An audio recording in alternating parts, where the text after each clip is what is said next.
Welcome to the Rim Break Rodeo. We hope this video helps. In this video, I will show how to fix a window that won't roll up Honda Accord, updated. Start by disconnecting the battery and lowering the door panel carefully to access the regulator and motor. Inspect the regulator for broken arms and the motor for seized gears.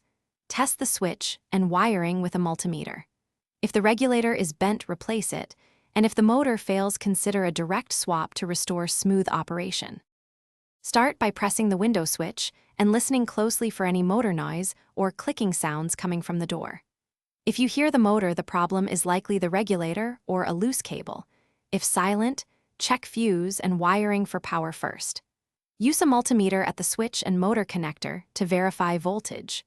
Note any binding or misalignment when you move the glass by hand to pinpoint mechanical issues quickly.